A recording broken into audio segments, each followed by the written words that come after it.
Hi friends, ലയാസാട്ടിലേക്ക് സ്വാഗതം. നമുക്കിന്ന് ഇത്തിരി ചക്കപ്പഴം ഒന്ന് പ്രോസസ്സ് ചെയ്ത് വെക്കാം.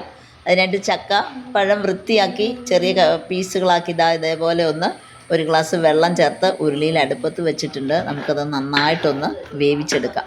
വെള്ളം വറ്റുന്നത് വരെ നന്നായിട്ടൊന്ന് ഇളക്കി കൊടുക്കണം. അത് അടിയിൽ പിടിക്കാതെ പ്രത്യേകം ശ്രദ്ധിക്കണം.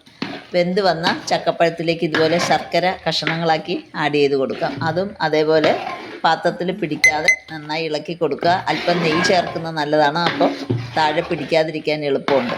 നന്നായിട്ട് പേസ്റ്റാക്കി വെള്ളം വറ്റി നല്ലതുപോലെ വരട്ടി ഇതേപോലെ ആക്കി എടുത്തതിന് ശേഷം ഇത്തിരി ഏലക്കയും ചുക്കും ജീരകവും പൊടിച്ച് ചേർക്കാം ഫ്ലേവറിന് വേണ്ടി.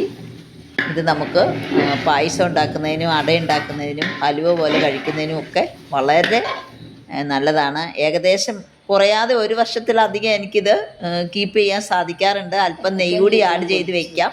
ഇതാ വരട്ടി വരുമ്പോൾ ഇതുപോലെ ആയി കിട്ടുന്നുണ്ട്. ഇതുപോലെ പ്ലാസ്റ്റിക് കണ്ടെയ്നറിലാക്കി നമുക്ക് ഫ്രീസറിൽ സൂക്ഷിക്കാം. ആവശ്യമുള്ള സമയത്ത് എടുത്താൽ മതി. Thank you for watching.